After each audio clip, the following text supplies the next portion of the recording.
Welcome to R&R Live and Life. We begin this episode as we leave the stunning scenery of the Georgina just outside of Camooweal and make our way back through town. We were too early for most things to be open, so refueled, took a few photos and kept heading east. The big buckaroo reminded us of when the boys were little, climbing all over it when we stopped for a break heading into Mount Isa or on our return from town. We have memories of Freckleton's store, previously known as Synot, Murray and Scholes, now a heritage-listed group of buildings, circa 1895 to 1950. It was the location of where drovers would gather to collect months' worth of gear and provisions required ahead for their long journeys. Freckleton's store at Camooweal has been in Ada Miller's family since 1943, until it closed in 2009. During the Second World War, the store was a key supplier to around 1,000 vehicles that passed through to Darwin daily. We stood and admired the bronze statue of a drover and his horse, a memorial to drovers who worked the stock routes in northern Australia and into the adjoining fattening Channel country. The period remembered mainly refers to from World War II to the late 1960s, when the advent of road trains heralded the demise of the Camooweal drovers. These drovers were in charge of mobs of 1,250 to 1,500 head of mainly store steers, heading to Queensland for trucking at the railhead at Jara, where in some years up to 1 million plus were loaded onto rail wagons or down into the Channel country. Jara had a reputation of trucking the largest number of cattle annually from one centre in the world. Camooweal is in fact part of the Mount Isa city, even though it is around 190 kilometres away. The Barkly Highway, known as the longest main street in the world, was built in World War II with American funds, designed to link the southern states and the Allied front line in the Northern Territory. Originally constructed during the war as a crucial route for troop movements to the top end, it still remains crucial as a freight route, being the main land-based transport connection between Queensland and the Northern Territory. We had left behind the flat, cracking plains covered in herbage and mitral grass of the Barkly tablelands, and were now heading into the rugged, metamorphic hills and rocky ridges of Mount Isa, where spinifex hammock grassland and mixed open woodlands covered the low rocky hills. The majority of country is used for cattle grazing, though mining of copper and lead zinc is very important to the bioregion's economy. Mitchell grass was still the dominant grass species across the open country, while ephemeral watercourses crossed the landscape. We passed through savanna woodlands and gidgee scrub, while spinifex grew on the hillier country. Rick and I had travelled this road quite often 30 years ago and were quite surprised by the upgrades that have been made. Sections of the highway have been realigned, widened, resurfaced and upgraded in recent decades. Prior to 2006, the Barkly Highway between Mount Isa and Camooweal was rated as the worst road to travel in Queensland. We passed the occasional road train and long-haul mining trucks hauling 2 or 3 trailers, a trailer short than we had seen in Western Australia, though the roads are in better condition over there and are more open. In the 1930s and 40s, the Government of Australia operated an AEC road train consisting of an 8-wheel tractor unit and 2 8-wheel trailers, articulated and independently sprung, to transport freight and supplies into the Northern Territory, replacing the Afghan camel trains that had been trekking through the deserts since the late 19th century.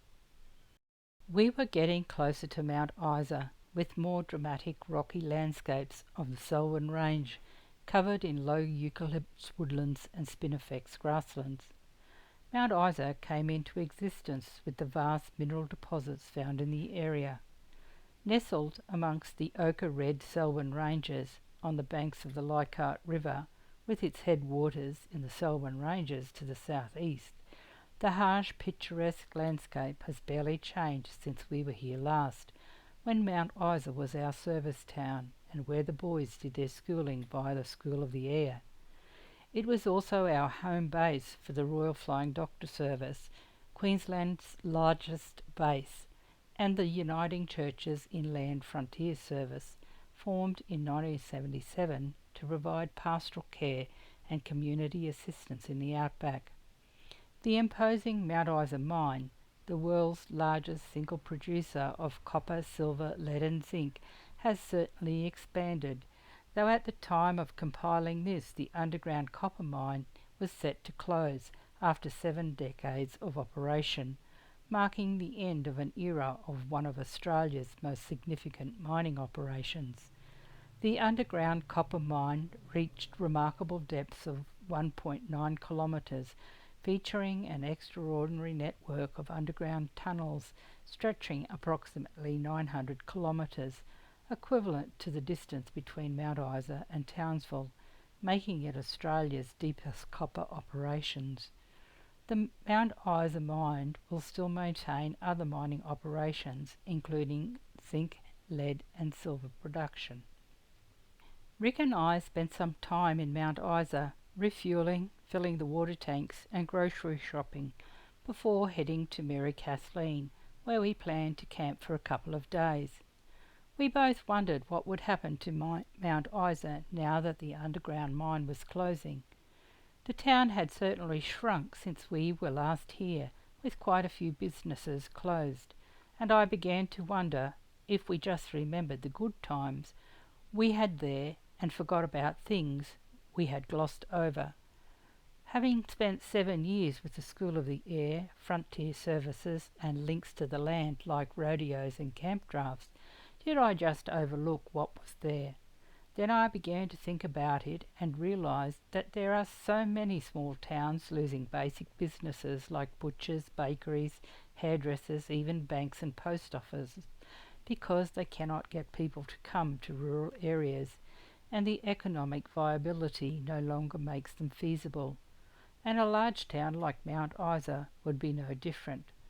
Already there is a huge disparity between the city, coastal regions and the rural areas. It really does take a special type of person to live in regional areas. From Mount Isa we continued along the Barkly Highway to Mary Kathleen, once a mining settlement in the Selwyn Range between Mount Isa and Cloncurry.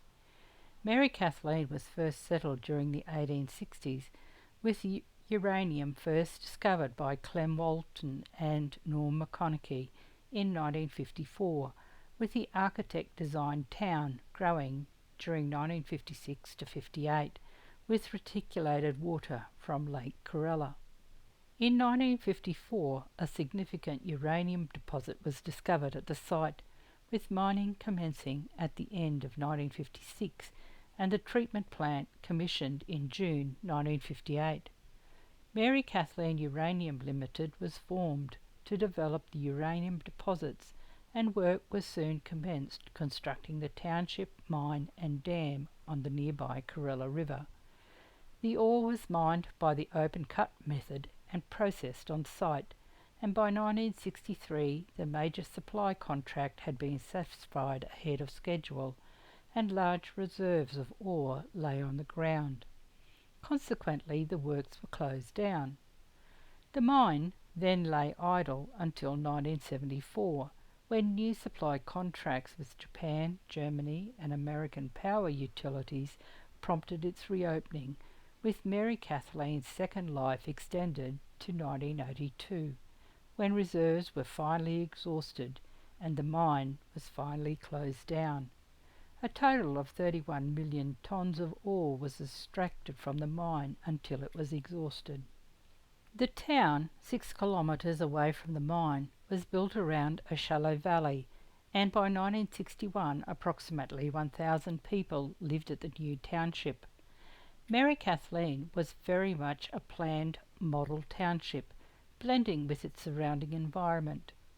2 years later, in 1963, however, with contracts filled, the mine and township temporarily closed. When the mine reopened in mid-1974, the population of Mary Kathleen subsequently grew from 80 in August 1974 to 700 by August 75, and peaked at approximately 1,200 in 1981. During its second life, existing private and community structures and services were revamped and augmented by new additions provided principally by Mary Kathleen Uranium Limited and the Concaree Shire Council. With all contracts filled by late 1982, the township, mine and mill were dismantled and auctioned off. The houses, everything that was in the houses, the mine, the mining machinery and the tailings rehabilitated by the end of 1984. Mary Kathleen became the site of Australia's first major rehabilitation project of a uranium mine, which was completed at the end of 1985. However, recently there has been environmental concerns caused by runoff during the wet seasons, and discussions are ongoing on how to rectify this problem. With the mine long closed, the structure of the township have been all but removed. Mary Kathleen's secrets are not hard to uncover, as we found the old town foundations, the outline of the pool, and the concrete slabs where houses once stood. While at Mary Kathleen, we had the privilege of talking to a resident of the town. He was there to put a plaque on the cement block where his house used to be, as all houses were removed from the town with the closure of the mine. We followed the very degraded road to the abandoned mine and marvelled at the sheer expanse of the pit. The earth's yellow, orange and red hues disappeared into the blue tones of the water below. We had driven past Mary Kathleen on numerous times and had never stopped in. It was well worth the stop. Not just to see the scarred hollow of an enormous open-pit mine, but the stunning, intense aqua-coloured water by ongoing leaching of heavy metals and radioactivity from the pit walls and the millions of tons of tailings or mine waste nearby. The land where once the town stood has since been rehabilitated and is now suitable for grazing. I wondered how long the Mary Kathleen site will remain as a free camp, though I think it will depend on campers respecting the private property they are camping on. The road to the mine was degraded, and being on private land, unless the council see the viability of repairing it, I doubt the property owners will repair it unless it is an access road they use.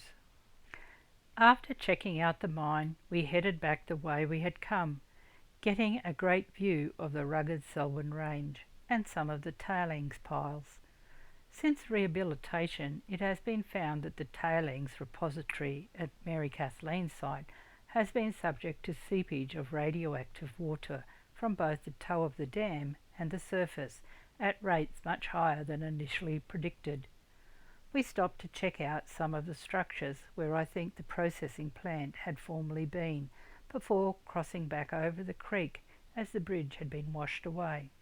Rosebud Station is a commercial beef operation specialising in Brangus cattle. Who would have thought that growing cottage flowers at scale in the semi-arid region of the northwest was possible? But at Rosebud Station that is just what is happening. The fact that Rosebud, with its rocky red hills covered in spinifex and buffel grasslands as far as the eye can see, is not your typical garden-growing acreage, but cottage blooms tend to thrive in more temperate climates. Originally started in an old sheep yard, and with the vital addition of soft loamy soil hauled from the creek, a successful garden was established. As with all those who live in the outback, where there is a will, there is a way, including growing flowers. We made our way slowly back to camp, enjoying the scenery. That evening a full moon lit the surroundings, while cattle grazed beside Gidget. What a way to finish the day! The following morning we made our way to Corella Dam, or Clenwalton Park, 3 kilometres of winding dirt road off the Barkly Highway. Lake Corella is a concrete face rock-filled dam built between 1956 and 1957 on the Corella River to provide town water for Mary Kathleen uranium mine. The dam originally had a gated control system which was removed in 2004, lowering the spillway and reducing the full supply level. When full, the reservoir has a surface area of 200 hectares. The park area is known for its shady trees and grassy banks that run down to the water's edge. While we were there was little room for any more campers. On our way back to Gidget, we saw a sign for the start of the Ballara Mining Heritage Trail, and being around 25 kilometres, we thought we would go and check it out. Were we glad we did. Though on private property, it really was an interesting side trip. Early in the 20th century and prior to World War I, the ranges south of Fountain Springs Rest Area were the home of numerous mining concerns and a number of significant towns. At their peak, the mines and residents of those towns numbered in the thousands.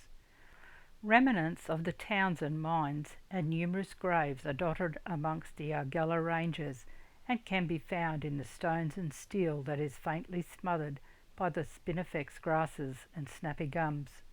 3 ghost towns sprang up to life in this area just before World War I and disappeared not long after. Bulonga, Ballara and Highville. They serviced one of remote Queensland's most profitable but short-lived copper boom. Boolong is the first stop on the drive, some 5.5 kilometres from the highway. It shows the remains of a town and a copper smelter that operated between 1906 and 1917. We stopped to check out the Rosebud Weir that began construction in 1914 to control the inrush of water into the mine during the wet season and to supply water to the township of Bulonga. Such a hard existence. The trail is on private property, so adhered to warnings on the front panel at the grid. The drive through the Rosebud station was on a pretty good quality dirt road, but we did have to watch out for cattle. The Rosebud mine at Bulonga was also known as Corella or Rosebud, was prospected in 1905. Then in 1906 a tunnel was driven in from the Corella River. A steeply inclined passageway between 2 underground workings was sunk, but further sinking was impossible due to the water level.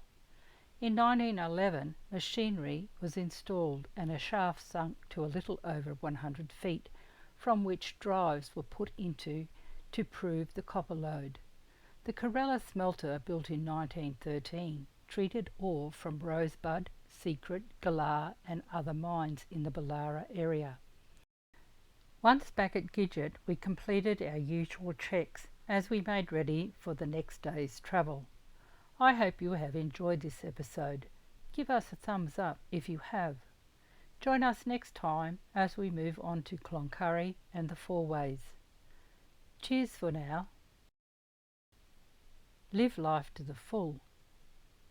Rick and Rosemary. R&R, live in life.